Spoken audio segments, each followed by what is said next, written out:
We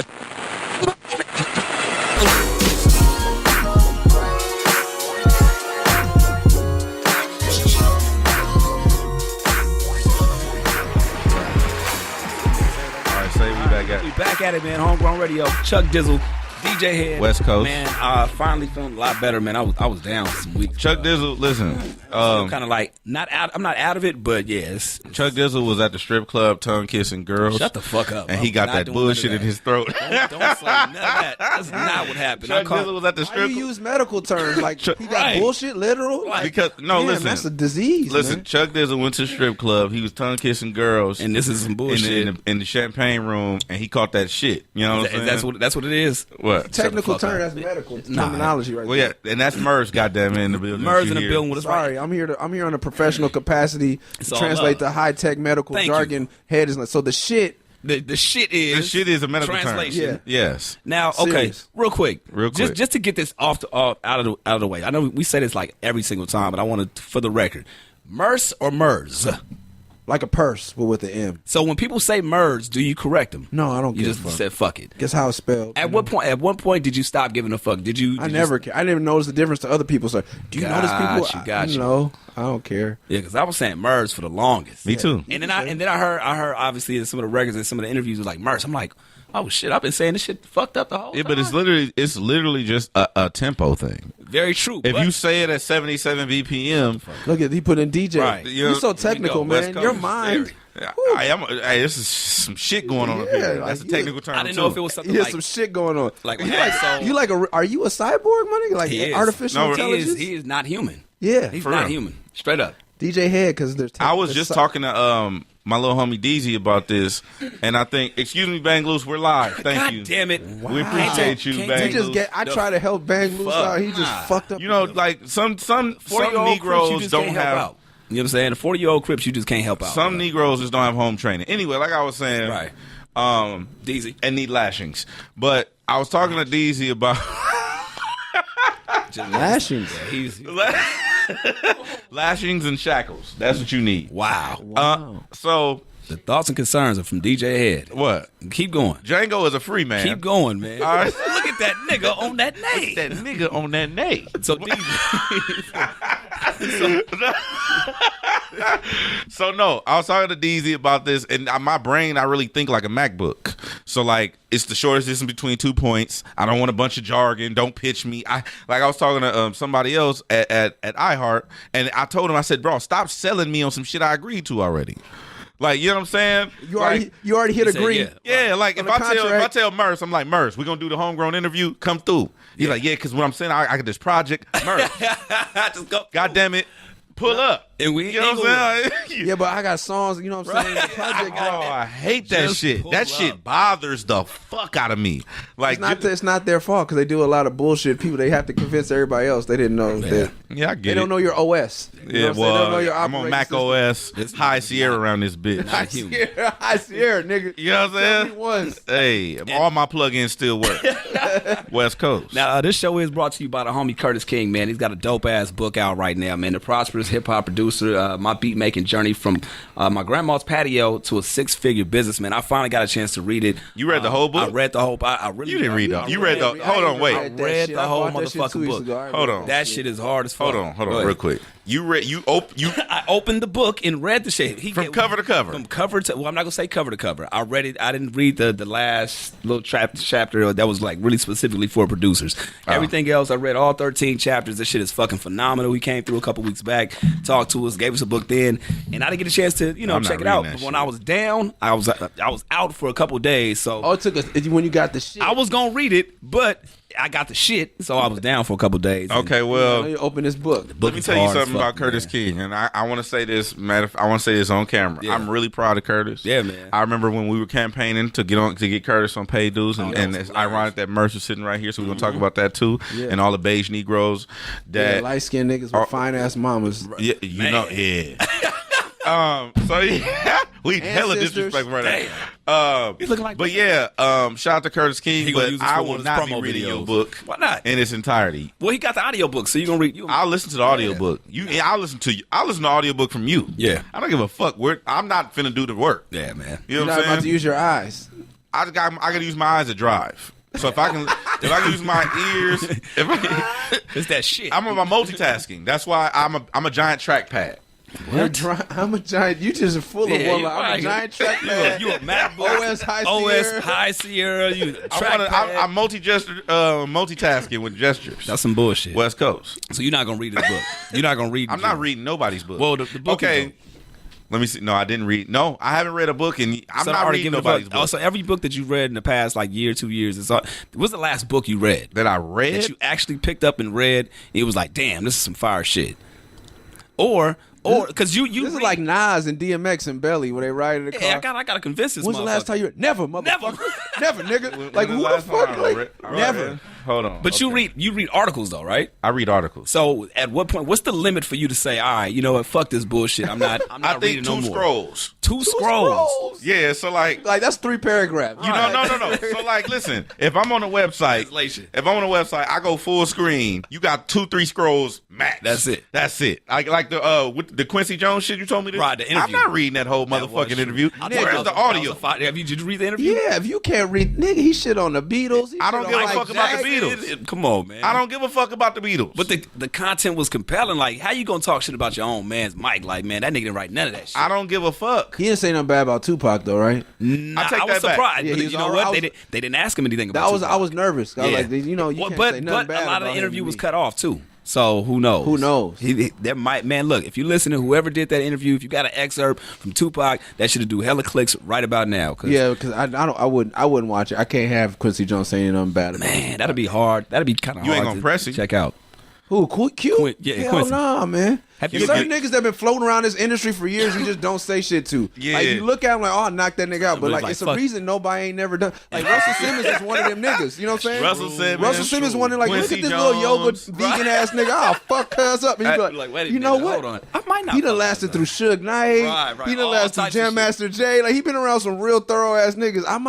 That nigga might know voodoo. No. He might know some Harry Potter shit. No, Quincy Jones. Yay, Simone said. Quincy Jones. What's the name? Quincy Jones. Mm-hmm. Russell Simmons. Right. What's the name? Rap a lot. Jay Prince. Oh, but Jay Prince, you know. No. Jay Like, Prince, he's a you know, gangster. yeah, You no. know Jay He's Prince known is a for that. gangster. Oh, you saying okay? Somebody Like Russell Simmons, You don't expect it. They don't have no affiliation. Nah, yeah. I'm not. Well, I'm just who's in the saying same- people that I'm not playing with. Oh yeah, that's definitely Jay Prince is number one. I'm not playing with Jay Prince. You know what I'm saying? Jay Prince can walk in here right now, man, and be like, "Hey, man, y'all got to cut all this shit off." And This homegrown a lot radio. Right. yeah. You want this MacBook? You want this MacBook? Yeah, I'll I give just you all bought this this shit motherfucker. here, man. For you. For you. You can have You all on your this way, shit. OG. You can have all Yeah, I bought this MacBook for you. Look. Now, You're welcome. Right. Thank you. Shit. before we get into a lot of other different shit, man, well, you have a project, you know what I'm saying? Yeah. Going to let Murs. people know. Murs going to let people know the project. The project's called A Strange Journey into the Unimaginable. It's a long title. That's a long ass I've title. been in the game a long Head ass might not time. read that shit. I'm not reading it. Right. He done clicked off my what title? That was 2 scrolls right two there. scrolls. Wait, give me the title one more time. A Strange Journey into the Unimaginable, or Okay. just a strange journey. You could just say right. a strange journey. He'll read ellipses, that. Dot. A Gotcha. strange journey. dot. I like the 3 dots shit because that let me know. Like when you use 3 dots, it let me know like okay, there's more, but some I don't shit. gotta fuck with it. You know what I'm saying? Yeah. It's a journey exactly. that I might want to fuck with. So you said it because West you've been Coast. in the industry for some time, you know what I'm saying? And, Yeah. and this is the reason for the title, right? No. I just think that's why it's Oh, okay, long. 'cause gotcha, I've been in gotcha, a long time, but I was joking. Nah. The title was something I took from Hamilton, the musical, which everybody. I went and saw the musical. That shit was amazing. I took a date. Oh shit! Time out. You got some pussy out there. Wait, You got time out. Hey. A few episodes ago, you said, did you watch Hamilton or did you read Hamilton? We were talking about some Shakespeare shit. No. Did you read it or you watched it? First of all, you got all that shit all fucked up. Okay, go ahead. None of that. That shit ain't Shakespeare. Okay, what the fuck? I read Hamlet. Hamlet, okay. but you read that He's shit. like theater, Hamlet. Right, you read- theater. Sorry, It was a theater. It was some white people. You know what I'm saying? Hamlet, read- Hamilton. But you read that shit. Hamlet's one of my favorite stories. And you read it. Yeah. That was years Okay, ago. so- that was when he was in a reading. That was when I was reading back All then. right. reading played out. Right. Last time I ain't read a book since the iPad was dropped. Oh my God, dog. Okay. It's a book that you don't gotta like do nothing. You could just scroll by itself. And 2 scrolls. No, but you That's like you 2 can get pumps, auto 2 scrolls. pumps and done. It's a The wrap. iPad auto scrolls, bro. You don't have to do shit. So on auto scroll, that's what I'm saying. It'll just go. It'll just keep going. So then you just keep reading. I'll just read. So if somebody has an auto scrolling book, as long as you don't have to scroll yourself, you'll read the whole book. Listen, this is what I don't like about people. Let me tell you something about people. This is what people do. They come up with some shit in their mind, right? And then they come up with the idea. Then they give it to you. Be like, here, now I need you to do this. No, it's like this your shit. You just said you don't read, right? You said earlier. If you have a book, okay, you have a concept. Got you. You put the book out. Okay. Now I got to do the work. That's some bullshit. You just want them to tell you. That's why. You tell me what's up. Or make it easy for me to fuck with you. So you read the fuck out some credits. No, because they just scroll and you just okay. You in the Marvel movies, yes, because I'm waiting for the end scenes. So you're selective with your reading.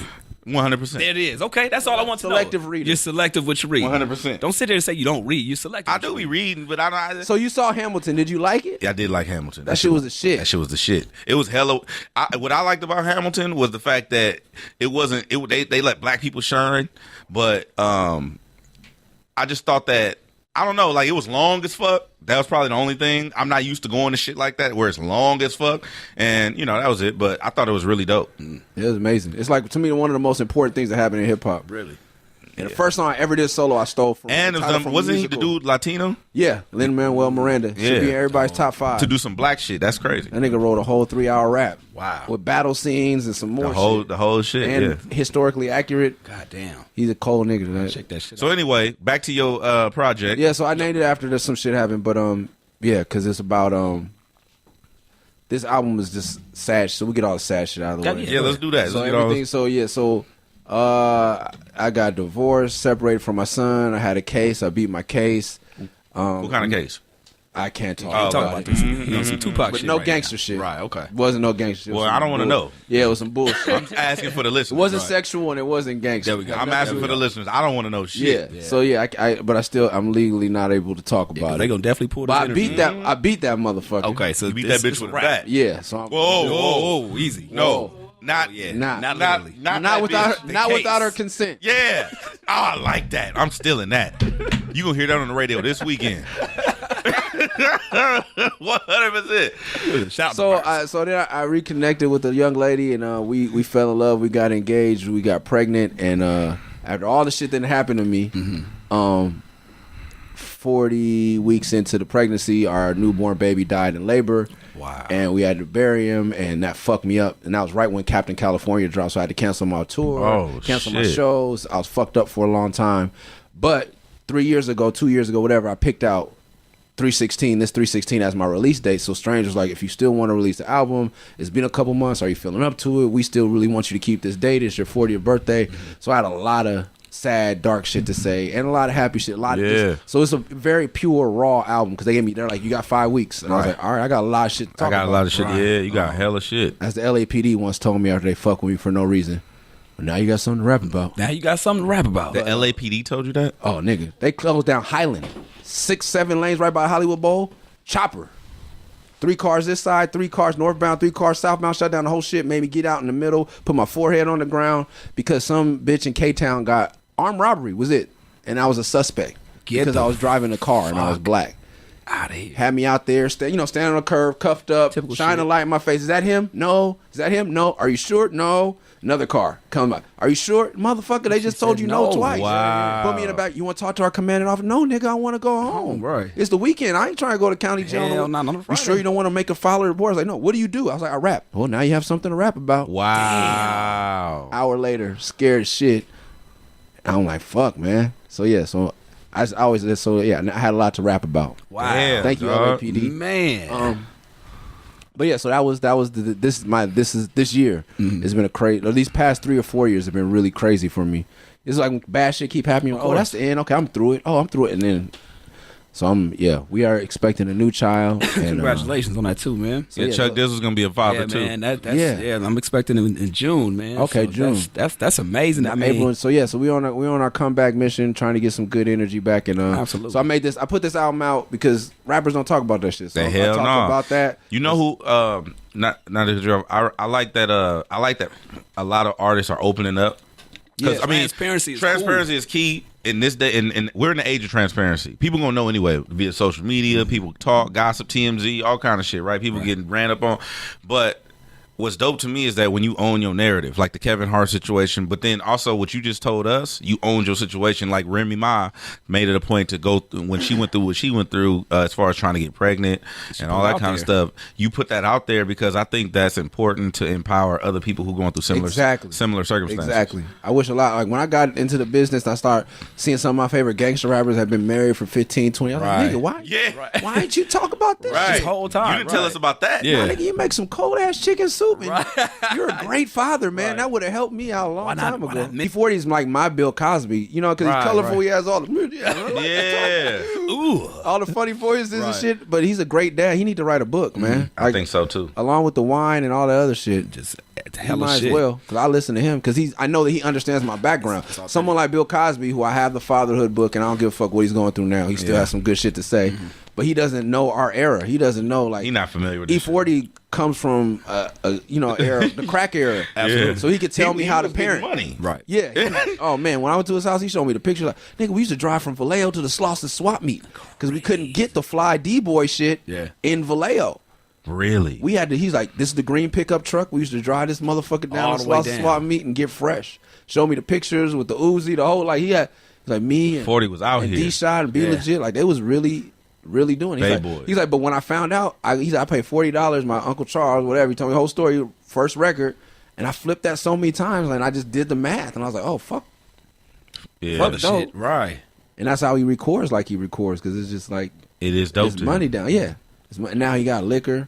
So yeah, 40, wherever you at, man, write that fatherhood book. There's a lot of young niggas that'll read that. Because there's nobody from that era is writing, like, Jay-Z's a new dad, and he's giving his jewels in his own way. But 40 has raised two great kids. I know them both. Yeah. You know, graduated from high school. One's running it's the record label, and I think the other one's starting to run the liquor business with him. Been married to the same girl for. Yep. And you know she's a wonderful woman. Crazy. I actually, when I was going out on tour with Strange, 40 would fly his wife out to the dates. Like, he ain't with the bullshit. I ain't never seen 40 like do nothing out of pocket. No. Ever. Never. And I was just like, it was so admirable to me coming from where I come from, you know, like just because, you know, we rock stars out here, like on some Sway Lee shit. Sway Lee. Speak for yourself, brother. Well, Chuck Dizzle. I'm washed. Chuck Dizzle washed up. I'm washed. All right. Chuck Dizzle, so he gets up just after this incident in the champagne room this week. Nah, hell no. There's some shit he making up. Fuck that. I made that up. But no, Chuck will get up and leave. Like, let about 5 bad ones walk in here that's available and single. Done. He signing off. Rap. Hey, I've done that. I'm on great interview, brother. Have a good one, man. He's like, I'm out of here. I'm going home. I've done that. Here. Just get me out of here. I don't want to be in that environment. Niggas think you're really weird when you do something like that. I'm cool. I had a dude. I was like, I'm married, bro. He's like, okay. So? Like, I was like, what? How does this not? Yeah, register. He's like, so which one you want? I was like, no. No. No, what you don't get is. Yeah, but which one you want though? Yeah, I was like, I'm just gonna go to a coffee shop. Yeah, left my own after party. Just bye. Damn. See y'all later. Like y'all don't understand. He's like, I'm married, bro. Yeah, but which one you want? Yeah, but which one? I keep it quiet, nigga. But I'm saying, I'm trying to give you first choice. This is your video shoot, nigga. I'm like, I think that's good though to be that type of person. Like I've when never. Are you gonna be that type of person? That's a really good question. DJ Head. That hit him right there. Right. Well, no, I ain't gonna lie to you. Okay, I'm gonna tell you some real shit. Okay. This is some super real shit. Okay. We gonna transparency. If we gonna keep it solid. Let's make it happen. Shit. If we gonna keep it solid. So I had a previous situation, and there was someone that I really, really legitimately cared about, but I'm chasing something. I'm chasing this shit. I'm trying to maximize my full potential. So I remember having a conversation with this person, and I actually genuinely had love for her, like for real. And she asked me, she's like, are you willing to lose me because you invested so much in this? I told her, yeah. Man. That's some real shit. That's the Tupac shit. I ain't trying to tell you shit. I tell your mama you ain't shit. That's cold facts right there, bro. Dude, good, man. But see, I'm brutally like it's radical honesty for me. Like I just feel like that's the best way to live. That's a nice book, man. That's your book that nobody's gonna read. Oh, I'm writing 3 books. But radical honesty gotta be one of them. Yeah. Radical honesty. Yeah. Or what's the one you said? Well, I don't want to give you shit out. Yeah, you fucking give him all. He can give all my books away. Giving all your book, nigga. You ain't even gonna read your own book. I'm gonna voice him. I'm gonna do audio. Read your own shit. You know, that's called a podcast. Yeah. It has to come from a written book to be audio. This nigga right here, dog. So you talking about going through all these situations, man. I mean, that's one thing I wanted to ask you. When it comes to creating bodies of work, when you're in these situations, what's that thing that says, okay, I can actually get past that hump and record some shit about whatever the situation is, versus just saying, you know what, fuck, I'm gonna let time pass and just let the healing take its own course. I don't know how to not be rapping, man. I've been rapping since I was 14, like, you know. So it's. Is there any amount of money that you would not rap for? Oh, like the Vince Staples gimmick? Yeah. Nah. I'm $3 million. I'm gonna be finished when I'm done. There's some niggas I don't know why they're still rapping. No. I'm talking about million. no dollar amount. 10 million. No, it's achievements for me. No dollar amount. 15 million. No. You mean $100 million check? Nah. I'm not gonna stop till I'm ready to stop. So no tripping. Billy. Like, listen, somebody let me writes tell you you $1 billion check. For $100 million, I'll make you stop rapping. I'll cut your shit out. Now you might be able to put some money on my head. I'll cut your vocal cords out your throat. Yeah, exactly. You can find a nigga to do that for you. Know what I'm saying? What I gotta do? Hey, look, give me some aloe vera, a butter knife, yeah, exactly, and some gauze. You might could get my wife to do it in my sleep for her. She like, oh my god. So no amount. I mean, obviously, we know hip hop is the shit. We know this is something that you care about and it's something you're super passionate about. But there's no dollar amount for you to say, "Nah, I'm done with it." No, there's achievements. If I get a hit song, I'm stopping tomorrow. No, let me get a whoop song? There It Is off. Oh, okay. Let me get a You Can't Touch This. Let me get a Jump Around. But why? The money not gonna matter. It's not gonna equal. It's not money. It's not money. It's achievement. Oh, it's the accolade. It's the achievement. I did an interview in Fort Collins, Colorado with a MC. I don't know if you guys know the Flowbots. They had that song, I Can Ride a Bike with No Handlebars. Nah. Play that song right now on Homegrown Radio. When you hear it, it's the most abstract, crazy, underground song. There's really no rhythm to it, but it was a hit record. Gotcha. It was a #1 record in America. Like, it was a huge record, and then they never had another one after that. And I'm like, man. That's what I want. So when he was interviewing me, I was like, you've done something. He's like, I want your longevity. I was like, no, I want that hit record. So there's niggas I look around like, why? I look at Everlast. I'll be like, why you still do this? Right. Like Ice Cube, I was like, I would have gone home, shut up a long time ago. The money and the hit record, I'm done. I can't just go with the money. Right. I can go to, even if I made the hit record and gave all the money to charity, I could sit down and be quiet. Yeah. I just feel like I haven't. Shaq got more platinum records than me. That's fucked up. I've been rapping 24 years. I ain't never gonna get an NBA championship, but goddamn, You nigga. got one up on you. Yeah, that's all. That's what I think every time that's what keeps me the most on people. Like, you're such a humble guy. I always think about Shaq. Can you? Yeah, that nigga got like, more plaques than me. He's like, when you want to hang it up, you just Shaq really got 2 platinum records. Yeah, man. Yeah. And a gold one. Damn. So then, then you must really feel some kind of way about a nigga like Soulja Boy. No, at least he don't got no NBA championship. Oh, you talking about he's not? Oh, he's an athlete. Yeah, like Shaq had time to become a legend. He got a statue in front of the Staples Center. Right. Yeah. He's really good at something, and then he still No, he has an elevated statue in front of the Staples Center. Yeah. His shit is hanging. He's actually playing real basketball. Real basketball. He's like, you know what? I'm gonna pick up the mic and do this shit, and I'm a. In his spare time, right? He out-rapped me. That's what I feel. You know what I'm saying? This 7-foot motherfucker in his spare time. Yeah. Fuck it. Oh, I'm gonna be a sheriff and a rapper. Yeah. You know. Yep. Damn, and a break dancer. So if that's the case, so did John Cena. John Cena got a double platinum record. Yeah, but at least I got a song with John Cena. You know what I'm saying? You have a song with John Cena? Yeah, he's in my video. I got John Cena in South Central. Get the fuck out. Yeah, of I have on Central and Adams for shooting a video with me. Where? Get the fuck out. He's on a song I did with E40, Chingo Bling, and John Cena called Hustle, a remix. But he came through, out of all the rappers, he came through for the video, so he's in the video doing his verse. That's my nigga. Hilarious. And he signed every essay out there, every blood nigga on Central Ave, every crackhead. He signed autographs for 5 hours. Mexican kids was jumping off the bus. Wow. John Cena. Like the whole hood. We to this day, because my family owns a business there, but to this day, like, I'm good wherever I go. That's crazy. Because the little niggas that be grown to be like them niggas. Right. Hey, he brought John Cena to the hood, homes. Hey, like, leave him alone. Yeah, don't fuck with him. my family's been there forever too, but like I don't work at the cleaner, so I don't have no connection other than like, Got you. Hey, but I brought John Cena to the crazy. hood. John Cena's really in the hood. Hey, he's Central and Adams. He threw me in a trash can and some more shit. This is crazy. So I'm not as jealous, envious of him. Shaq come and get on feature, I'm feel a little bit better. At least I got the he got songs. Shaq got songs with RZA. I don't got a song with RZA and Method Man. Damn, you do this shit. And I do this, man. Like, I met RZA and Math, they cool. Yeah. But shit, man, they ain't getting on those songs with me. Hey, you ever thought about doing, so speaking of RZA, you ever thought about doing an album, how they did the Wu-Tang album? Like a just a legacy album? Yeah, that'd be dope. And selling it off to one of them prick fucking rich motherfuckers? Yeah, I might be able to get $2,500 for my shit. You know what I'm saying? You know? Shit. Oh, man. $2,500? Yeah. Shit, I'll give you $2,500 for one. Yeah, but you can't sell it. You gotta I'm like sell Martin it. the asshole. No, I'm selling that. Sell it, though. Huh? That's the whole thing. You can't sell Bro, it. I'm selling it. Nah, man. If you give me a whole Murs album for $2,500, Travis O'Gwen be mad as a motherfucker at me. Hey, I'm free agent now, bro. Because what I'm gonna do with it? Hey, look, I got some shit. I got some you know shit. What I'm saying? It should have been yours, But you know what I'm saying? Murs technically was out of his contract when he did this one. Yeah. So he sold it to me. Because I'm gonna sell it back to him. So, yeah, I'm gonna sell it back to you. I know he was just on your label. You steal a nigga car and sell it back to him. That was cold. Hey, bro, I'm with that. Might give you 26 for it.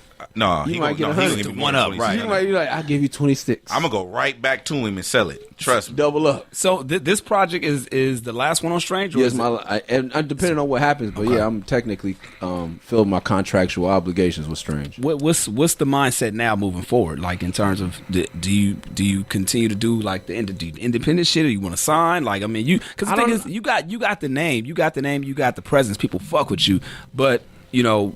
Is that something that you're looking forward to? Like you're chasing a hit still. So do you want to get that major label behind that and try? That's to why I went to Strange, because they were still only people shopping records for radio still and independent. Got you. People I could trust that were going to radio, and so it just didn't work out. I have to come to the realization that I'm not a radio artist. If it happens, it got to happen by accident. But I've always had, for the past 15 years, I've had a number in my head of where I'm gonna stop, and so I know where I'm gonna stop. But I'm hoping. How many projects have you put out total? Side projects and everything. Everything. I don't even know that. You don't know that number. I think 20-something plus. I think solo albums. This is my 15th. so. Definitely over 20. Definitely over 20. Like if you count Living Mixtapes. Legends, Felt, mixtapes, EPs. Oh, I'm glad you brought up the Living Legends, Yo, bro. Sunspot, motherfucking Jones. yeah, man. This is my big This brother. nigga is. Listen, I went on tour. Okay, I went on tour with the homies Potluck. Oh, okay. So shout out to the homie One Ton. Shout out to shout out Josh. I call him Josh now because Okay, he's Josh. my son. Because I was whooping his ass in NBA 2K.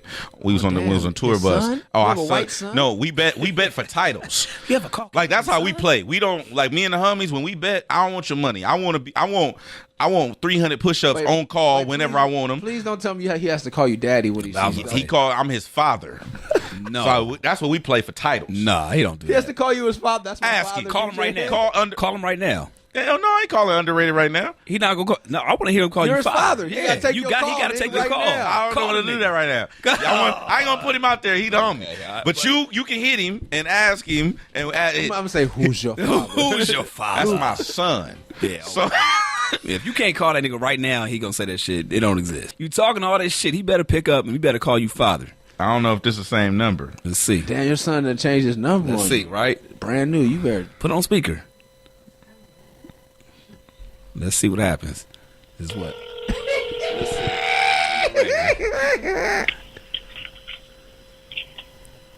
Oh my gosh, Dad.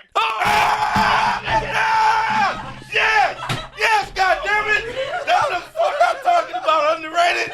You just proved my point. That's what I'm talking about. West Coast You win. is in the motherfucking You building, won, dog. bitch. You won, You know what I'm saying? You win, Read each other's side. That's how it works. You know what I'm saying? bruh. I You know what I'm saying? Murs is sitting right here in this motherfucking belief. He's in this motherfucking belief because he didn't think that it was real. And he didn't think that my gangster was shit.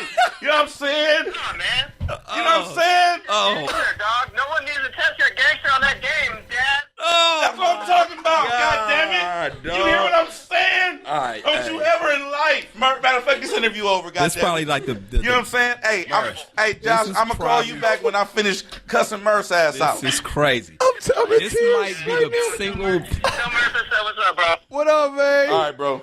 This might be the single greatest moment in homegrown radio fucking history. West Coast. Told my people, people swing we the goddamn camera. West Coast. Yo. You know what I'm saying? That was not planned at all. That was not planned. The I'm in fact that tears, he bro. said it, Like, too. Legit tears. Oh my man. gosh, Dad, nigga! We play for tight. Let's swing the goddamn camera, Thomas. We play for keeps around this bitch. Oh. You know what I'm saying? Oh man. You know what I'm saying? Oh man, that's great. I wasn't believing. I ain't gonna lie. Shout out to Underrated. I was was on great. tour with. I don't lie. With When Damon do I Dash. lie? I said- Hold up. Swing the goddamn camera, Thomas. Chuck Dizzle. All right. When do I lie? Here's the thing. No. When do I lie? Never. You don't lie. Okay. But that's what I wanted people to see. I'm not gonna lie. I wanted people to see that. I didn't think he was gonna say that shit. I thought he wasn't gonna pick up. I thought he was gonna change his number. I did not. That was a good ass moment. I'm not gonna lie. That was great. And that was a great So moment. Homegrown. I'm sorry. That was, and you were a part of this shit. That's crazy. So you were saying, I don't even know. I don't even know what the fuck is going on. Yeah, I play for Underrated keeps. is good. So since he was such a, Don't try He to took- get. he took a- he took a lower Thomas, level- Swing the goddamn camera. Don't try to get back on track. Fuck all that. Let me ride this high horse into the castle. Fuck up, dog. You know what I'm yeah, saying? he was a man. Since the man Bring humbled that himself. motherfucker Let me back. build Yeah. him back up. You know what I'm saying? Yeah. Underrated just humbled himself Yeah. to the extreme. Absolutely. Yeah. He's also a real dude. When I was on tour with Damon Dash, he made me look really good. And he came, and I had bet a guy on my tour, my merch guy and my right-hand man, Jim the Cleaner, I bet him on the Jaguars San Francisco 49ers game, and the fucking Jaguars lost. So he was supposed to cut his hair, or I had to get him a whole zip. Oh my god. And I didn't have to pay for the zip because I have friends in Humboldt County, and Underrated just came through, one for me, so I give to Jim, one for Damon Dash, because Damon was like, I want to smoke some weed, we in Humboldt. I was like, I got people, you don't got no people, and he made me look really good. He came through it, not just bags or like an 8. Some shit. Just Oh no, them Humboldt boys zone, play different. zone, like, yeah. Like, you get This his merch You is get his own. You get his own. Oprah the weed. Oprah the weed. He brought the guy who invented Granddaddy Kush. Like, You bullshit. No, why is it called Granddaddy? Because I'm a grandfather and I invented this. Get the fuck out No, of here. this is like, oh, yo. So, Thomas Sweet got, listen, this is what I was talking about, okay? Sunspot Jones. Yeah, that's what we were talking about. Full circle. Yeah. We was on tour, and Sunspot tried to punk me for being square. Oh yeah. I'm like, Sunspot Jones tried to make me feel like I was weird for not wanting to be high. Yeah. Bro, you That's never not tried gonna shrooms? No. He's like, yo, he's walking through the tour bus. Yo, DJ Head's weird, bro. He doesn't take shrooms. Man, if you don't get the fuck out of my face, what are you talking about? I don't, you know what I'm saying? Then he was like, you never tried acid drops? Like, nah, nigga, what are you talking What are about? you talking about, dog? I'm from Carson. I'm from no. Yeah, We, that shit. you know what I'm saying? Yeah, not happening. We like, no, I don't. I sell burn CDs at school. Yeah, that's- you know, That's what you doing. I was skateboarding. I didn't even have sex till I was 18 and a half. Yes. You know what I'm saying? Tomas, you 20? You 20? When did you have sex the first time? He's like, shit. He's like, man, you gonna put me on blast? Still hasn't. That's what that means. Okay, well, Tomas ain't getting no pussy. But Yet. so what I'm saying is I wasn't even thinking about like all this other shit because I was young. Even I was young when I was around this shit, but I was never like he tried to make me feel like I was a weirdo. That's what he does, man. And I was That's like- my brother. That's what he. And I was like, bro, I said, you're weird. I'm not weird. Like, what the fuck? What the fuck is up with Sunspot Jones? man. Has he always been like that? My whole life, man. Okay, bet. He's Because I thought he got shroomed out or something, and he was just wild. no, he's from the hood. He's from East Oakland. He's from the hood. He's just always been, but also Bay Area hood is a little different. That's why, like when Lil B came, because of people like Sunspot, I understand Bass God. Like people are like, what's wrong with him? I'm like, Oh, bass guy, man. it's like it's like hippie and hood up there. Like Word. you, like, yeah. like people that go to Berkeley They High. Like are I used to the sell. same. I used to trap or whatever. You know, I used to stand on Telegraph and sell weed with a lot of niggas from Berkeley, from B-Town, but it was like they half Oakland and even some dudes from Oakland, like half hippie, half thug, Word. half pimp. Like Oakland is some whole other shit. yeah. And in San Francisco, some whole other shit. So it's a real mentality. Like Sunspot is of the Bass God lineage. Yeah. Where it's just like, that's real to them. Yeah. So Lil Shrooming and B- shit is not some weird white boy shit. So Lil B It's some is, nigga shit. Lil B, they all from the same area, or what is that? They're from the East Bay.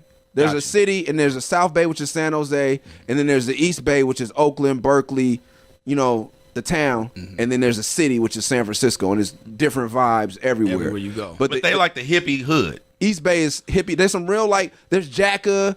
But even like Hustler, if you ever seen Hustler, that nigga's the nicest, politest, knows everything about soccer, but been in and out of jail his whole career. Crazy. A real one. Wow. Like, very real. Yeah. But light skinned, weird, very, very articulate, extremely intelligent, but very thorough. Look at Fab. Fab will get on like, you know what I mean? Like, Fab is crazy. Yeah, it's some bass shit, man. Some bass shit. It's some real shit. It's some 40, like colorful, gangsters fuck, but like silly and like. It's some real shit to that because when I was talking to, I forgot who I was talking to one time, and we were having a conversation about the Bay dudes versus dudes down here in LA, and it was like, I was like, one of my big homies told me, he's like, you might not want to play with them Bay dudes. Like, they a little different. Yeah. And I didn't understand what that meant because I'm 20 years old. Like, I was like, man, fuck the nigga on my shirt. Yeah, Mac Dre. This nigga's a real bank robber. Nigga, like, in the feds. Right. Made a song. He was the first one that he went the Romper Room gang. The name of the gang, but it's a real gang, Romper Room. Right. And the Crest Side, he's from the Crest Side, E40 from the Hillside. That's a real beef. They have funk, as they say. Like, it's some crazy shit, man. But he looks like this. Pop, this is before Molly was a thing. This is a real gangster that was doing ecstasy. Yeah. Died on some hood street shit, gunshot, like in and out of jail. Yeah.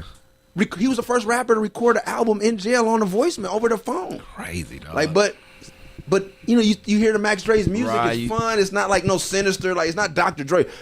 My switches and 16-bit. Like, no, they having fun. They having fun, but they will fuck you off in a minute. Out of the town with some, like, that's where I got all my game. My mom kicked me out the house. I went to the Bay at 17. How old were you? I was 15 the first time. I was in and out of my mama's house, and then when I went to the Bay, I was 17, and Sunspot changed my life. Wow. He bullied me into changing my life. Really? He was just like, because I had gone to Santa Cruz to go to school. Some of my tag banger homies is like, nigga, we stealing steaks from the store. We racking from the Gap. No beeps on the door. Like, it was, for LA niggas, it was open season up there. I was like, because the Gap, you can run that shit and then return it because you don't need a receipt because it's only Gap merchandise. So like tag banger shit. Like, he was, he's like, there's no there's no beeps at the grocery store, so you can just put steaks in your pants. He's like, I'm eating steak every day. I'm getting money up here. Blah blah. Blah. I'm coming to the Bay. I'm not rapping no more. I checked into community college in Santa Cruz, and then my girlfriend played my shit for somebody that had a radio station up there. He's like, come up and freestyle. And I went up there and freestyle, and then I met Mystic Journeyman. And one of them is from my neighborhood. He's from Midtown, and one of my big homies that we used to smoke before weed was a cool thing. Yeah. Before Snoop said it, like, I could only smoke weed with real Crips and Bloods or punk rockers. Yeah. So this real Crip dude would look out for me, and I didn't know he was friends with Lucky from Mystic Journeyman, Sunspot's rapping partner. And he used to tell me, he's like, hey, cuz, you on some weird shit. Like, my nigga, my big brother, he moved up to the Bay. He got a warehouse up there. They be doing that funny shit that you do. But, in between, like, and he used to tell me about it. He's like, in my mind, he's like, your mom kicked you out. I'm telling you, go live with my brother. And I ended up, he died. And a year later, I still ended up living with his brother. But through meeting him at this radio station in Santa Cruz. Crazy. And then I started hanging out with Mystic Journeyman and Sunspot and Lucky. And then one day he was like, man, we about to go to Europe. And we used to just go, they used to just go to Europe, have 2 shows booked, and then just gangster our way on the shows. Like, Wu-Tang's in Amsterdam, we supposed to open up for him. And back then, before the internet, they'd be like, oh, okay, it's a bunch of niggas. Right. Give them on tour with them. Yeah. And we used to just sell tapes on the street, and he was about to sound crazy. He was about to go do it again, and he was like, you want to rap or not? Damn. Are you a rapper? Do you need to get your money up and go to Europe with us, get your passport, and be on that plane? Right. And I was like, damn. Shit. I was 17. Go steal 3 more steaks. I called my mom like, yo, I'm dropping out of school. I'm going to Europe. She's like, when you get back, that's it. Damn. Because my stepfather left me just enough money to get a ticket, a passport, and I pressed up 100 tapes. And that's I had $28 left, and I got on a plane. Did you have a round trip or a one way? One round trip, but I had to stay there for 3 weeks. With no money? No hotel, and $28 and 100 tapes. That's all I had. So how'd you? You made it out. I stole a lot of shit. I sold all my shit. I started selling blunts. I brought blunts, and the kids over there, they would buy St. Ides 40s from the store. This is before eBay, before the internet. Mm-hmm. If you had a 40, you could sell that shit for $50-$60.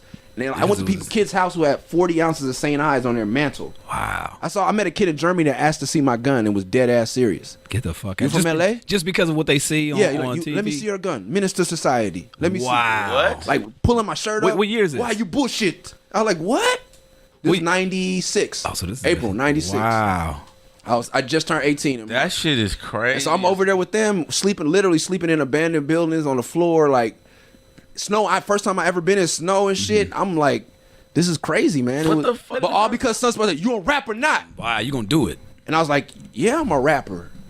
Now make a tape, and I was over there doing one song with my Japanese exchange foreign student. He rapped in one verse in Japanese. That was the only song I had to perform before Mystic Journeyman went on. Are y'all ready for Mystic Journeyman? Let me and my homeboy Arata do this song. He do one verse in Europe, rapping in Japanese. I'm doing his ad-libs in Japanese. I rap my English verse. Y'all get ready for Mystic Journeyman. That was all I did. Were they receptive to you guys out there? Or was this kind of like... They taught me, yeah, because a live performance, their live performance was so amazing. It captivated people. And that's how... And so people would see our show and they're like, oh, I got a spot in France. Y'all want to come and do my weekly? And we would go to places and stand on bars and rap. Just do whatever you got to do. And just sell tapes. Because people were so enamored with like, yo, and that's how you made not a living, but that's how you survived out there.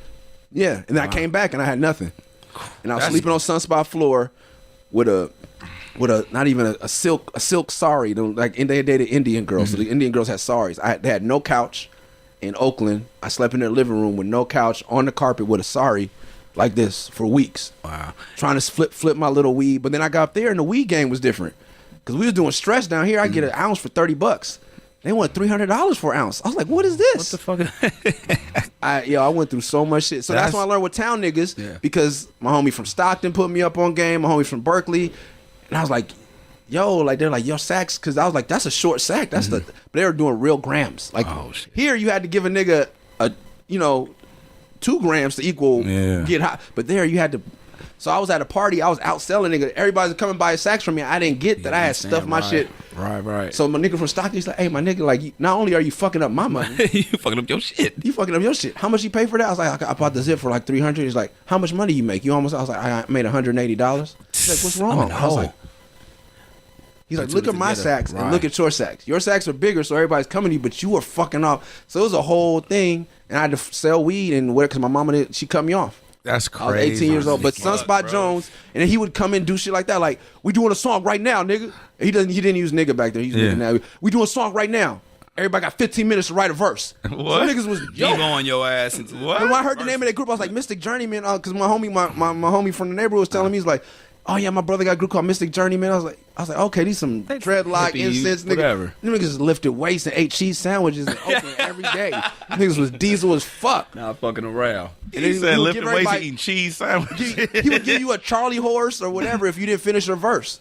Huh? Yeah. Whooping your ass. So this is like some it was like some big brothers, and it got to a point where they said I killed Mr. He used to go, I'm Mr. Charlie. I'm giving, and it got to because I'm from LA. I was like, I had so many stories from up there because my homie from my neighborhood was up there, and he had a girlfriend, and everybody up there say blood. So she was like beating me in Street Fighter, smoking beaties and weed with me, like, hey blood, yeah, I'll beat this nigga.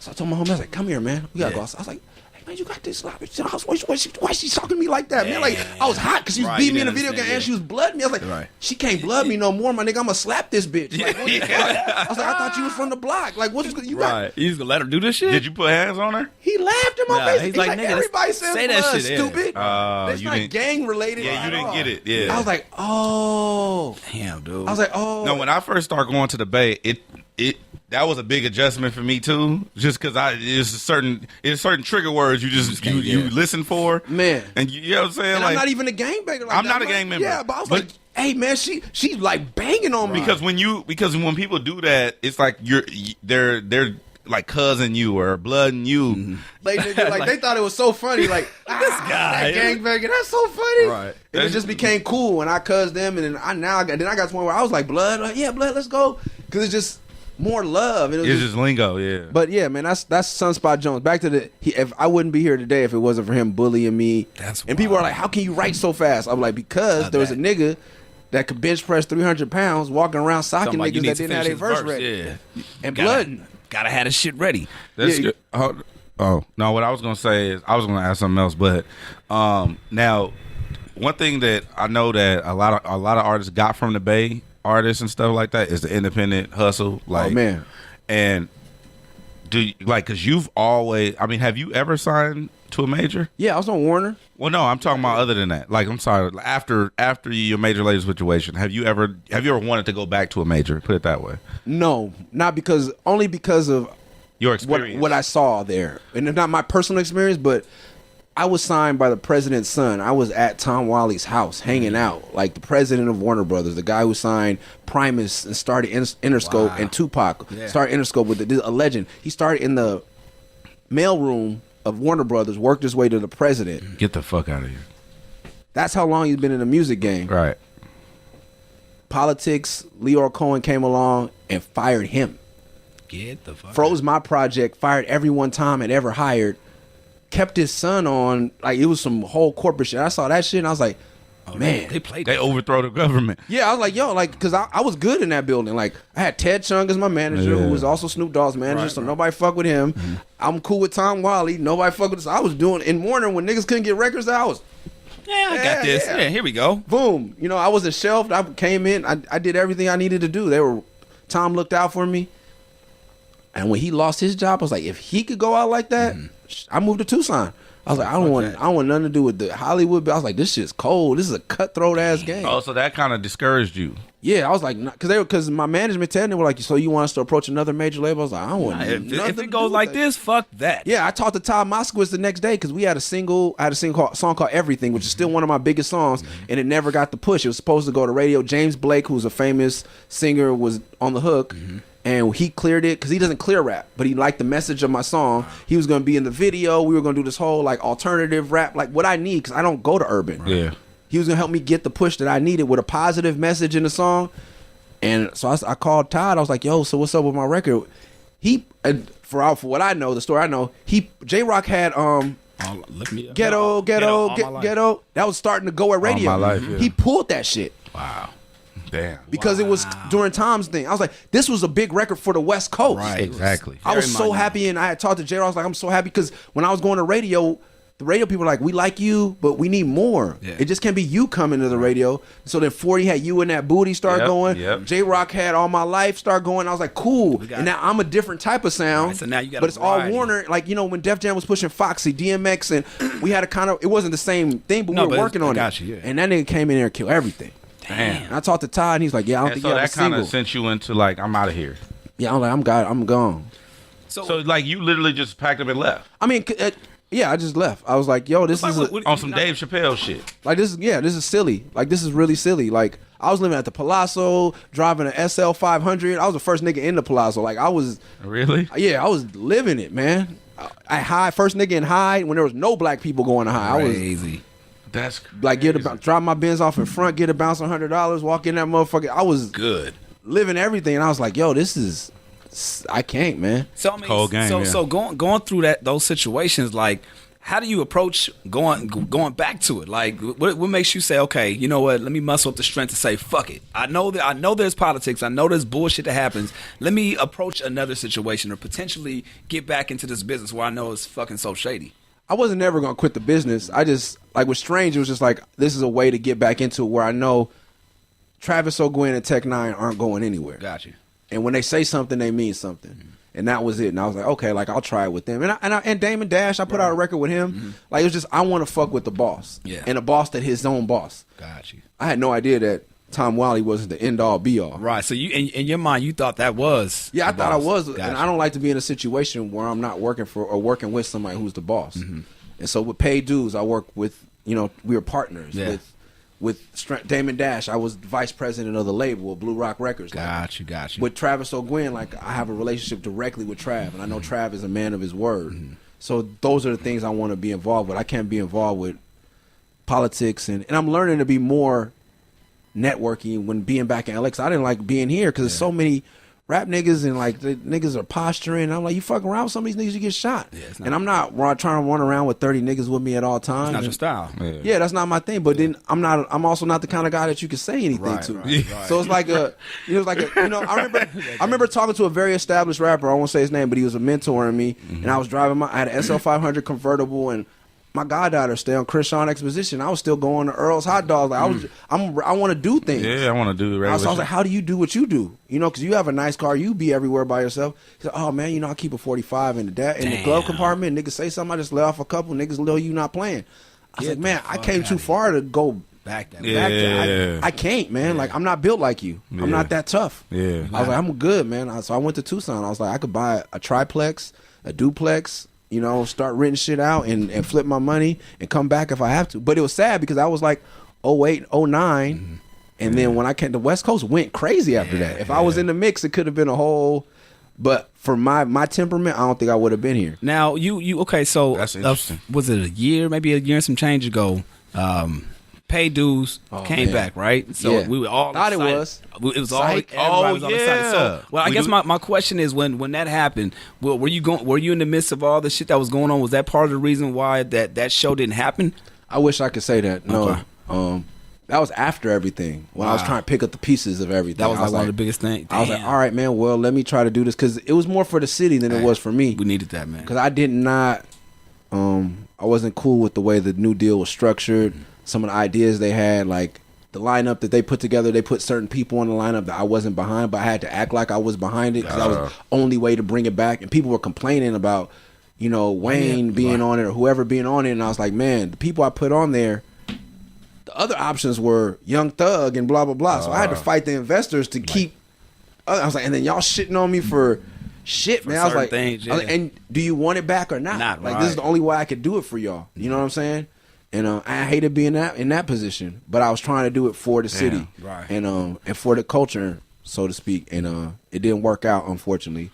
But also, I can't do things for other people. I think what Tyler is doing is great. Mm-hmm. I think that's good.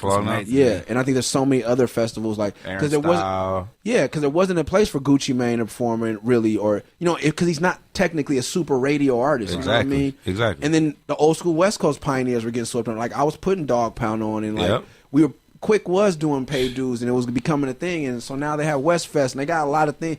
I think paid dues created a lot of energy where people saw that there was money in doing these type of festivals. So I'm good. Like people keep complaining, I was like, but paid dues was a moment, and it's good that you wish you were there. Right. So maybe you get off your ass and make sure you're at Odd Future Carnival, so you don't miss the first. Like I saw Brockhampton perform for the first time at the Carnival, and that was amazing.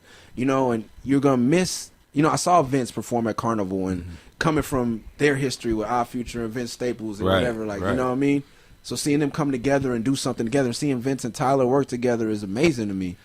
But be a part of that. Don't look back. Well, I mean, I think it's the nostalgia of it all, like, and I definitely think that, like, because I ain't gonna lie to you, that was like a real moment. Like me going to pay dues and me rocking with shit. We had artist campaign on. We talking about that's how we met. That's how we, a lot of people doing this shit with Curtis King, but not even just that. Like when I got to go to pay dues, and I rocked with Scheme, and I rocked with a Terrace 1 year, and just.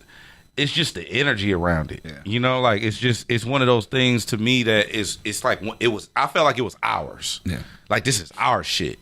You know what I mean? It's a pride, and I think that's where I don't necessarily know. I don't think the fans give a fuck like that, but people like us. No, and that's the y'all care. I think at every level everybody cares. Right. The fans care about it like that too. Like they feel like this is someone did something that represented the city for real. Yeah, because I was really putting people on. Yeah. From the IE, from Carson, from Compton, from wherever, and putting people on. Not you didn't have a record out, it didn't matter. Right? Did I see talent in you? Were you, doing the work? Yeah. That's what I always looked at. Were you good at what you did? Did you care? There's people I didn't even like. You take their yourself music. Serious. Yeah, like do you take your? I don't have to like it, right? But do you take yourself serious? And there's, I would always when people say, check me out. I was like, I'm on a YouTube. Your name and the word live. And if a fan doesn't care enough to post your video live, then that means that you haven't done your work. I was just saying this the other day, right? That's a bar. I was just saying this the other day. Like when it comes to, because when we get a lot of people that send us music and like want to get on the radio and things of that nature, one thing and it just hit me the other day that somebody told me about an artist, right? And for me, that's different. Usually I get artists telling me about other artists, producers. Oh, man, this cat that I'm working with. But if you got a fan reaching out to somebody else. On your behalf. Not even on your behalf. But yeah, it's on your behalf. But they don't have no affiliation with you. Like, that to me, that's impressive. Like, if a fan hits me and says, yo, man, you should really check Villain Park out. And obviously we're up on Villain Park, so we know, but if it's somebody that I have no clue who it is, it's like, well, damn, this person actually took the time to request, not even just request it, but like send the video, yo, I really like this song, it's kind of connected with me. To me, that means more than somebody saying, yo, check out my artist or check out my music, because you have something invested in this, but somebody else that doesn't, that holds more weight to me as a radio DJ, as a personality than oh man, send me your music on an email. You know what I'm saying? Or run it to me on the show and tell me about your boy who you think is dope. Like, yeah, you're supposed to say your boy is dope because that's your boy. But this motherfucker that you don't know and you're polying for them, that holds way more weight, man. Yo, you just gave away the bar though. That's the sauce right there.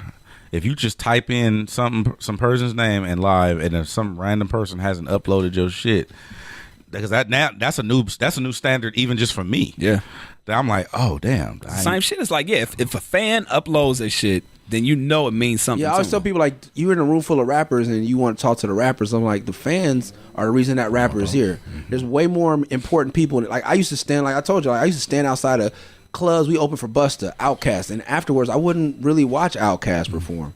I'd be outside trying to get a position to sell tapes to whoever was leaving. I know y'all saw my show, and I know I was dope.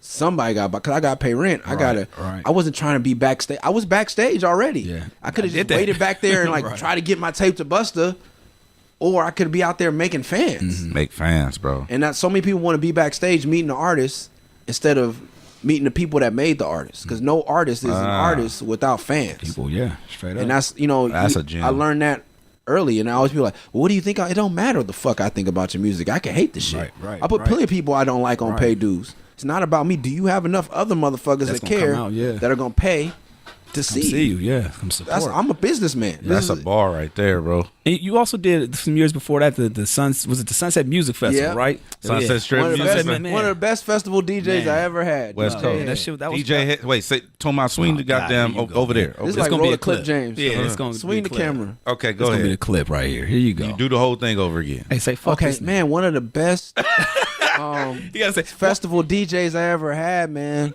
was that nigga's name. with Rafiki. DJ HED. But I mean, you seem like you're in the business of doing, like, of really giving a fuck and putting on for the city. So what I like about it, same thing that we've had this conversation off air when it comes to just radio and just whatever. We're gonna figure a way out. If iHeartRadio doesn't work out, 923, we're gonna do our own shit. Like if it wasn't here in the beginning, we were still gonna do our own shit. Homegrown was still gonna last. Us as personalities, DJs, whatever the case may be. Same thing you were talking about, like this whole rap shit. You're gonna figure it out. I'm gonna fucking fly to Europe and figure it out. I'm gonna make my way, and when I come back, I'm gonna still do some shit. When you're putting on these shows, whether paid dues works or not, you're still gonna put something else on. Sunset Music Strip Festival, like all this is going on. So is there something else that people can look forward to? Nah, I'm not helping out nobody else, man. You done? Some rap? Yeah, I say this a lot. Like, when I started paid dues, I was selling 70,000 records. Every year that number decreased, and the number of ticket sales went up, and the whole scene out here started to bubble. Everything else was growing but me. And then, you know, and I didn't want favors back at first, but then it kind of hurt when, like, motherfuckers didn't do this. Look out for me, right? You know what I'm saying? But some people did. Like Noah James, Curtis King, always not, you know, but they always offer to help whatever they can. Yeah. Tyler put me on the Carnival 2 times. Like, there's no reason I should perform. I'm not relevant to his demographic. You know what I mean? Really, you know what I mean?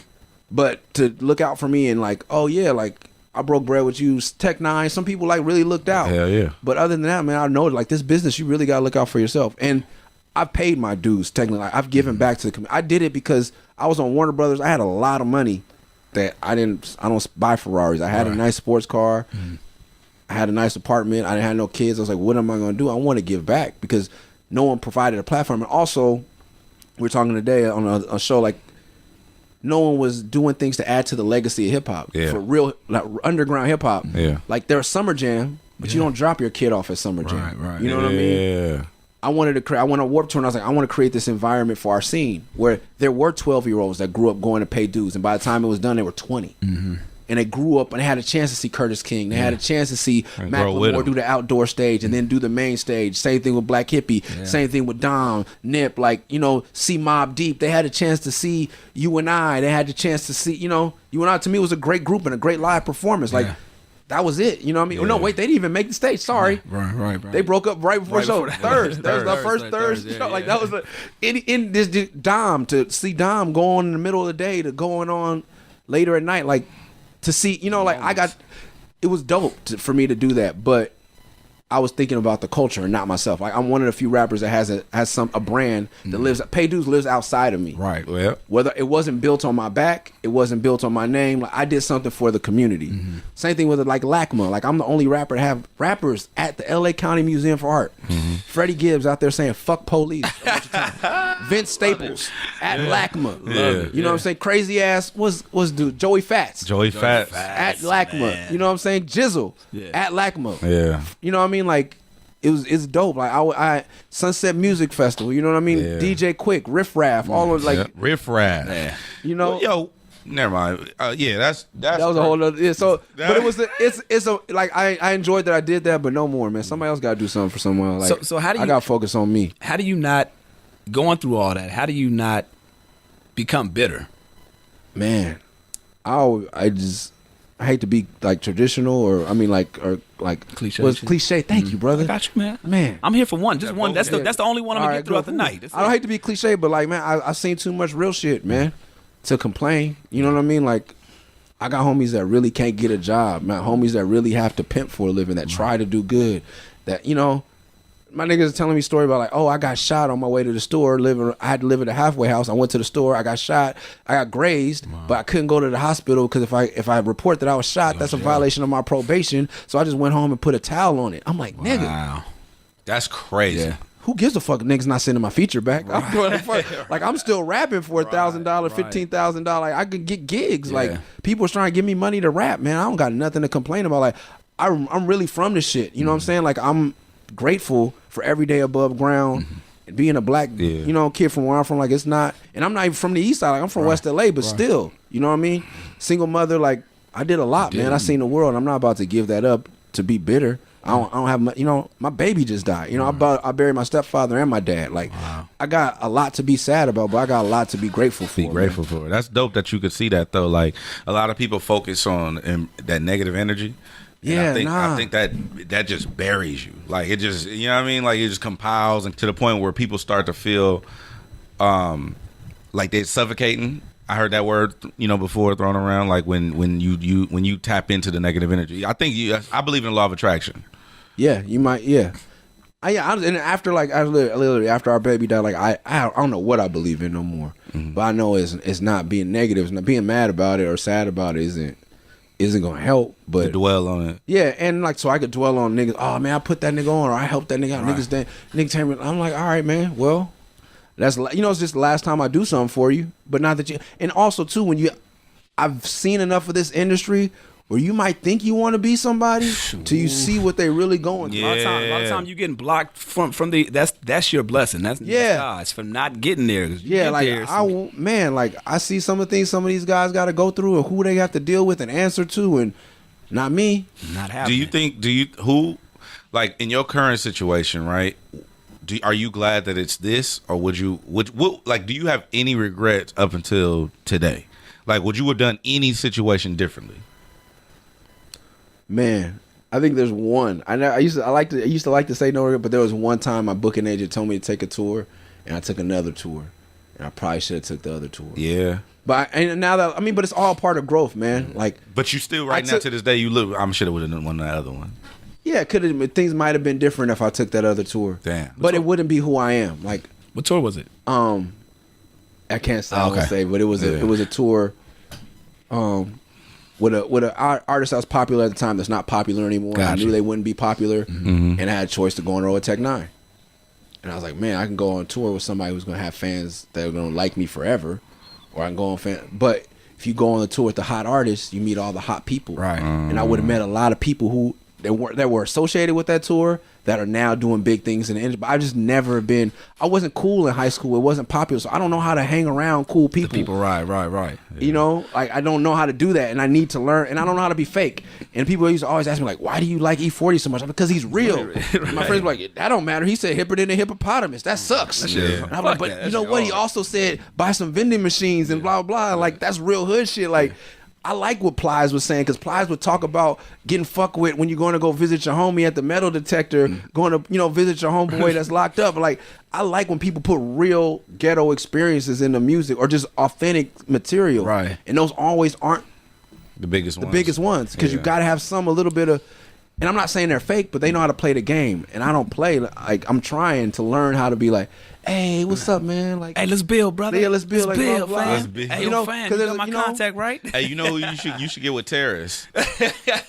Yeah. Listen, go tap in with Terrace Martin. He's the king at bullshit. Oh, man. Stupid, He is the Hey, you guys did a project together, right? No, he's the pharaoh at bullshitting.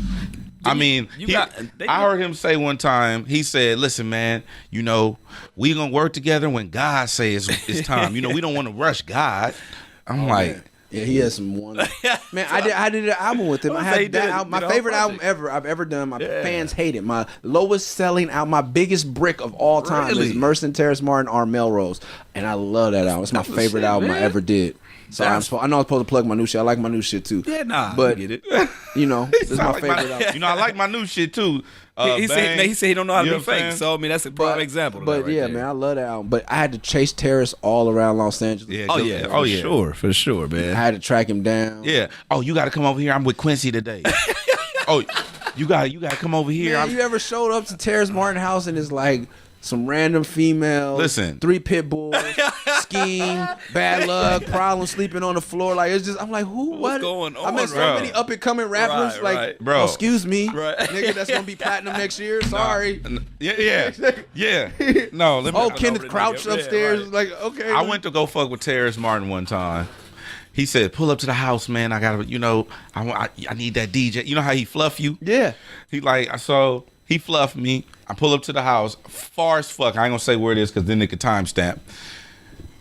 We get to the house. It's a big ass, stupid ass house, right? We go in the house. He put me in a room. It's this little studio that he built, right? He's like, yeah, hey, listen, man, hey, head. I ain't gonna lie to you. I'm in the middle of a situation. I gotta go upstairs. Man. I gotta go upstairs and knock this out. I gotta do it. I gotta go upstairs and finish this. And when I'm gonna come back down, I'm gonna play you this record. I'm like, all right, bet. He literally goes upstairs, comes back about 25 minutes later in a different shirt. In a different shirt. Like, yeah, you know I go ahead. Like, hey, listen, but look, let me play you this right here. I got a bone to pick. I'm like, what the fuck is this, King Kunta? I was like, oh shit, this shit is hard as fuck. Right. Crazy. I'm like, bro, like, but you're right. It was a dog. It was like a big ass, it was a big stupid ass dog and like some esoteric dashiki. Like, what the fuck is going on? Man, random nigga from the hood. Oh, this is my homie such and such. You know, and or like you go over and because I'm also like a hard worker. Like we're like this. I was saying that like we're the same person. I'm just as weird as he is on the inside. I'm on the outside. Yeah. And everything that's That's a hood good- about him, I kind of just tuck it away. Like That's a when good I was going into Good Life and Project Blow, like he was replaying samples for Death Row. Like That's he was in crazy. like we're two different. So when we did Melrose, like between us, there's nobody in LA that we don't know. Right. Like we've been around. I've been a little nigga in the underground scene forever. I'm 14, 15, working the guest list at Unity at the Eric Sermon show. You know, All checking that, yeah, niggas yeah. off, and he was, you know, with Quick and Right. Pooh knows that. Pooh, I saw Pooh there. Yeah, you know, Claire's been coming to my studio since he was a little kid. So it was just two different paths. But man, that guy, He's a man. genius, look, man. hold on. He's also out of his mind, man. But he'd be up at 7 in the morning playing his horn. He do. It's not a game. Yeah. So I'll be like, cool. I'm gonna be at the house. Cool. Merce, you the only nigga. You and Corrupt the only niggas that get up this time of morning. I'll be cool and go to your house. He be up early as a fuck. That's what you in got the to do. morning. You got to get up at like 5 a.m. Now look, before we close out, I want Tomas to get you gotta get the are those the Air Mercers right there? He got with the leggings. Are those the leggings? Yeah, it's my Spider Gwen That leggings. was like Spider-Man shit. And then my Gucci, you know, high tops. He got you said Spider what? Spider Gwen. What the hell is that? So you won't know till they make a movie. You know what I'm Oh, saying? it's some comics. Yeah, comic nerd shit. You know what I'm saying? That's your lane, I'm though, these right? nerd No. I don't know what that is. Oh, okay. That's some exclusive shit he got on right Yeah. there. I'm about to say you just schooled me to some comic book shit. Oh, on the last Like podcast. the last Yeah, 2 I was weeks. gaming him 'Cause I'm up. telling you, I don't know. He don't shit about- care. I don't know about none of that shit. And So you read. He don't read. yeah, exactly. I'm a nerd, but I'm not as I don't know what Spider Gwen is. I'm deep in the nerd streets, man. I'm Spider Gwen. Spider Gwen. Spider She Gwen. raw. Spider Gwen. So it's like the female Spider Man, or She's he like she nigga. I offshoot. don't Yeah, even so it's a wanna- long story. like, look, she little- got a punk rock band. Be and some humble more and sit down. Okay. Real quick.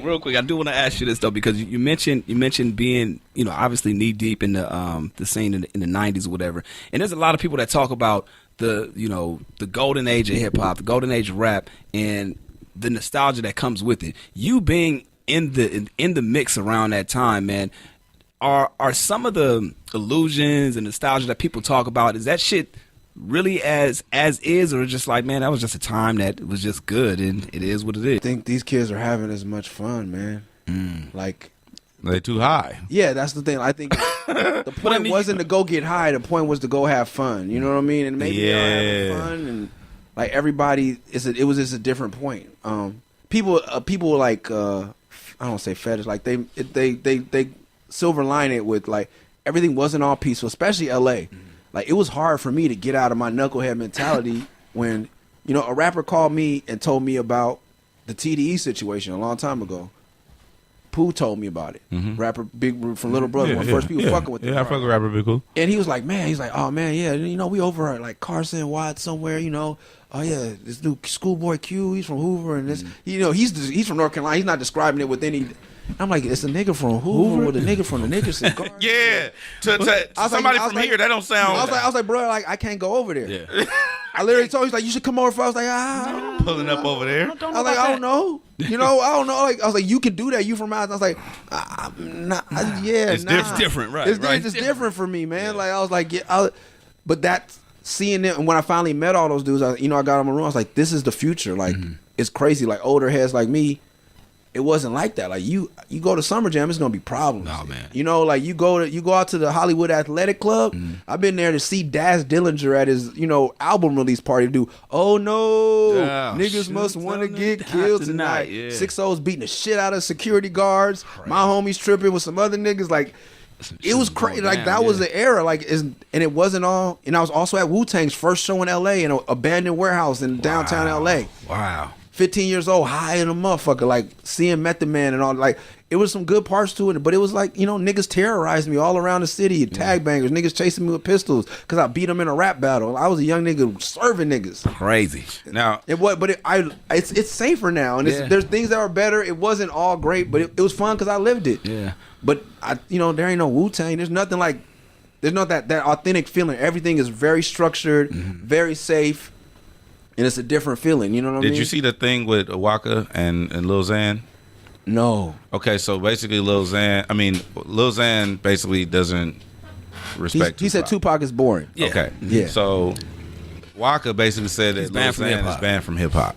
So how do you feel about, because what you was just touching on was the difference between then and now. How do you feel about like the new rappers not necessarily respecting the legacy or giving a fuck about the old rappers? I mean, I could care less. Like, Lil Xan is not a factor. You know what I'm saying? Right. I don't even know if he has a plaque. And if he does, like, you know what I mean? So what? Right. Like, I don't care. Like, who cares what you think, bro? Say what you want.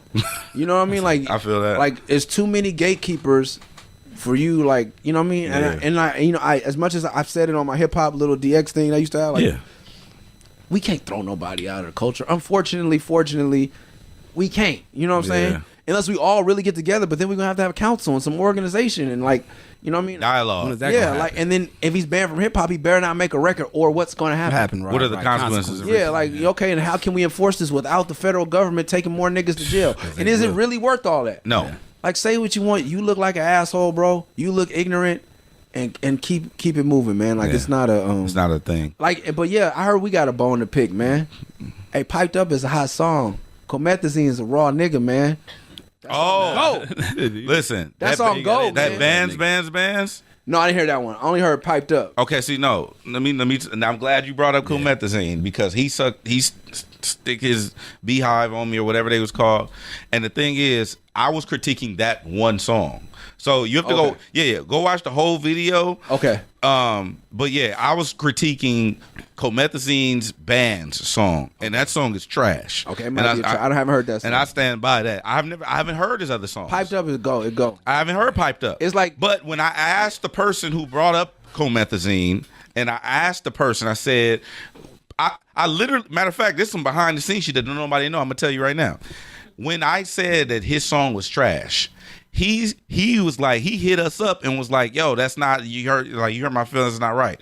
I sent him my email. I said, take my email, send me your best record then. This is my best record, bands. Oh, well, then we ain't got to talk about. So No, that's not. As a fan As of a Cole fan, you're about to Magazine, say, that's not. that's- That's not.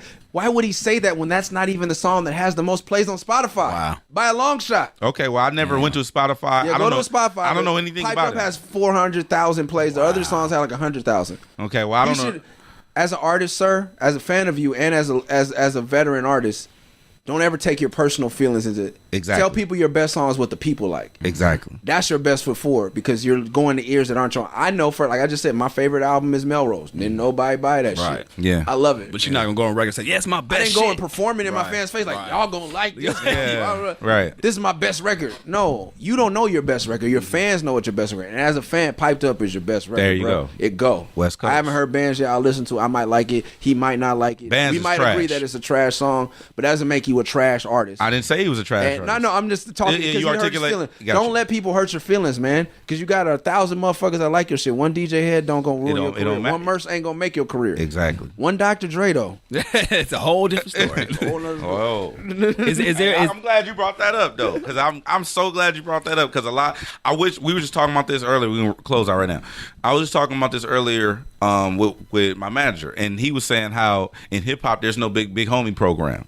Like in the hood, you got a big homie that kind of teach you the ways of the world, regulate your sucker shit, you know, that type of thing. And there's no like hip hop big homies to be like, hey, pull you aside, hey Murs, listen, you fucking up. You know what I mean? Go on that tour. Don't go on this tour.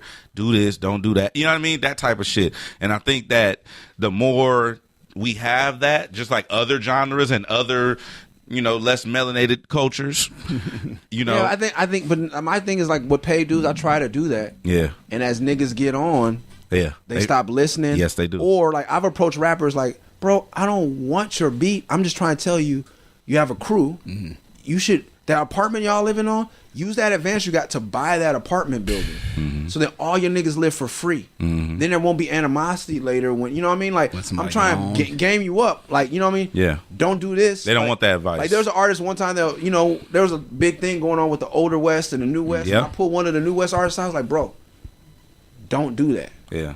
And his homies got around me and got all aggressive. I'm like, my nigga, like, look at my hair. I'm on some I'm not peace of with love that, shit, yeah. bro. Like, you number one. Number two, what I'm telling him is right. I was like, well, you have a brighter future than that older artist you tripping on. Exactly. But they laid the foundation. And so it's not just older niggas not looking out. It's even me as the peaceful one, not talking down to young niggas. They still don't want to listen. They think everybody wants something from them. Like, nigga, I don't want your feature. Nigga, I'll see where you are in 22 years. You know what I'm saying? Yeah. I have a show at the Roxy that's my first sold out show ever was in 03 at the Roxy. Wow. And sold out the night of. I have a show at the Roxy this Friday that sold out 2 weeks before. Yeah. So I'm still selling tickets faster than I was. So let me see you do that before you think I want something from you. Yeah. Like I own property. I'm good. Like I don't need if you you, want to yeah. collaborate with me, you would have came to me a long time ago. If I wanted to collaborate with you, I would have broke bread with you. What I'm trying to give you is game, and your young ass need to listen because it's better for the culture and the community. You know what I mean? I don't want anything from you. Yeah. You know what I'm saying? No, I Like, feel you. let's not do music together. That's even better. That's even Let's better. talk about money. Yeah. Let's talk about positioning. Let's talk about who's handling your money. Do you have an accountant? Who it is? Like Dame Dash has a book out right now. He's an unpopular person to some people. Yes, he is. But in there, he's naming names. If you have an accountant, this guy's still out here doing business. He robbed me for 6 figures. Naming names, not just some vague shit. Wow. So if you're getting into this business, it's good to read that book. Yeah, I'm gonna go read that one. Because read you it? know, I'm gonna read it. The first 5 pages, like that's the couple Right, right. scrolls. Right. He gives you the game. Like he's not scared because he's built something outside of this industry, and they want to make him look crazy, and they want to make him look like this. And he's a lot of things. He's a very loud, flashy Harlem dude, but what he's not is a fucking liar. Right. You know what I mean?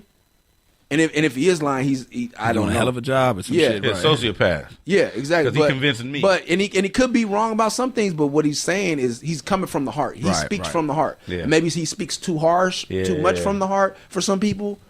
But that's what's that. Don't feel like every nigga's out to get you. I want to get him. Let's talk to Dame Dash. Let's make it happen. Shit.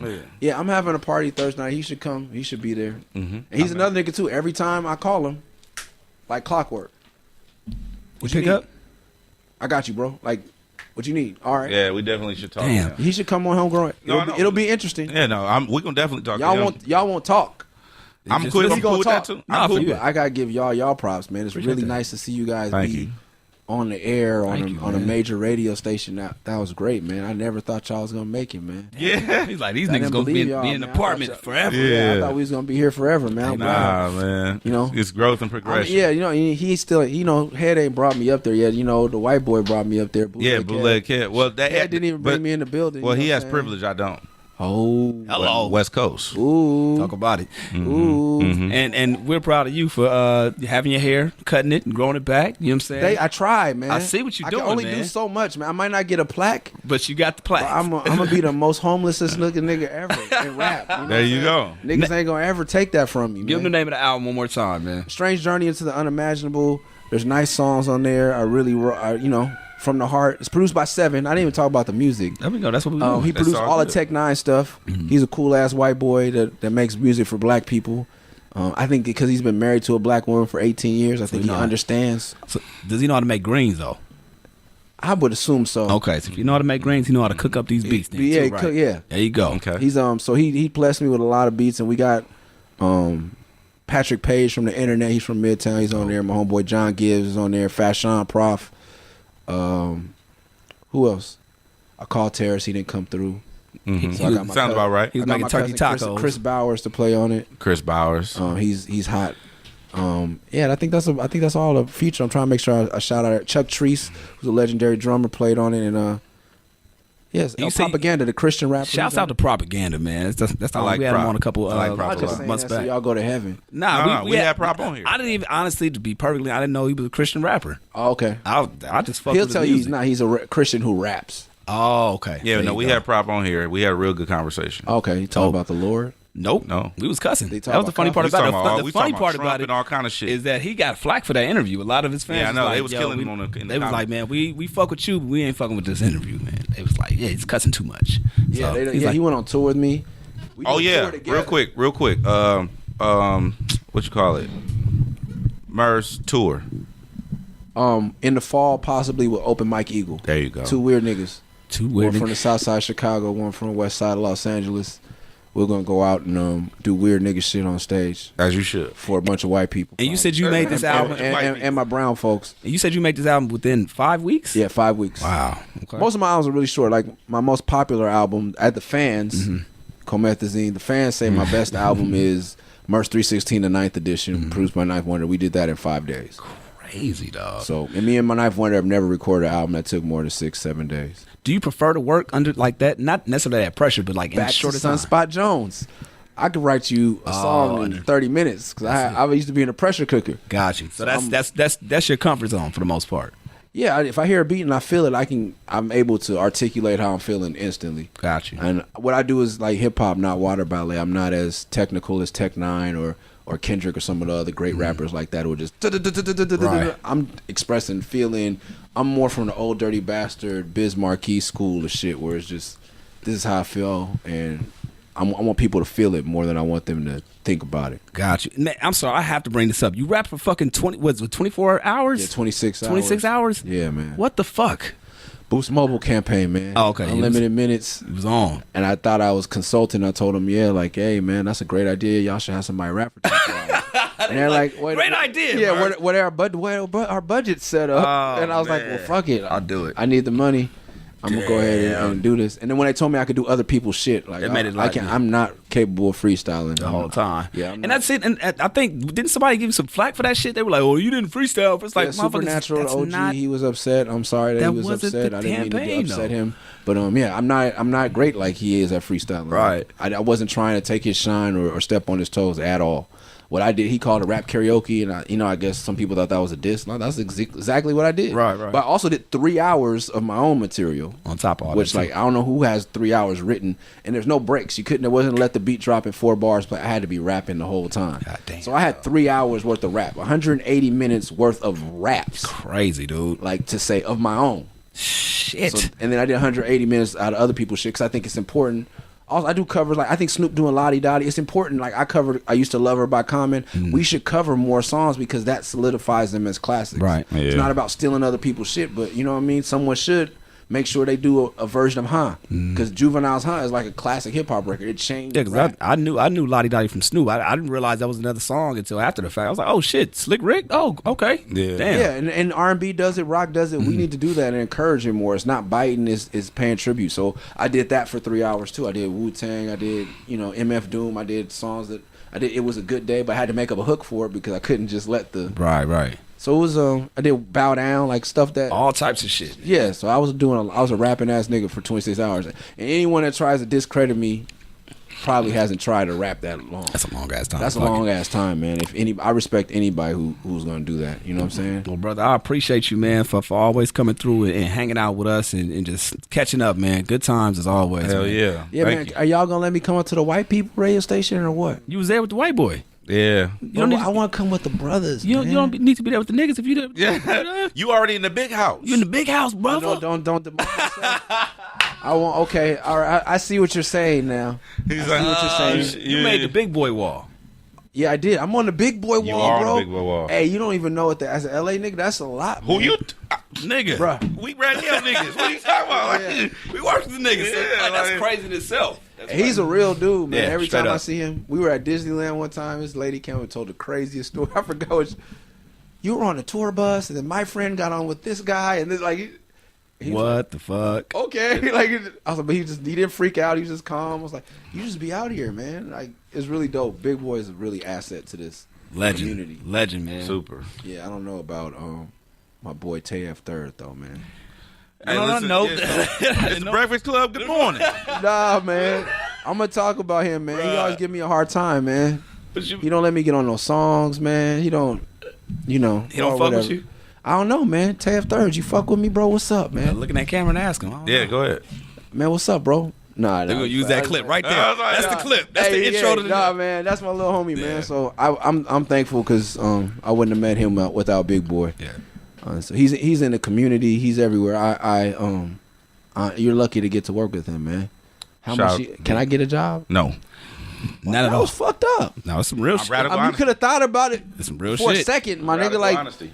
Some real I got a shit. resume, nigga. Like, It's radical honesty. I got a show on Hip Hop DX. No. Hold up. man. Wait, time out. You said I just wait. No, hold on. Don't try to flow past that. Before you said I had a show. Yeah. Had a show. So you I don't had have. a show. I got a resume, man. I'm ready to move. So you up. don't. You're not doing that no more. I don't think I'm doing that anymore. Breaking news. Breaking news. But that means I have time That's what he's trying to get to to. be at the real 92.3. That station don't exist. Yeah. What is it? It's not the real. What is it? It's real.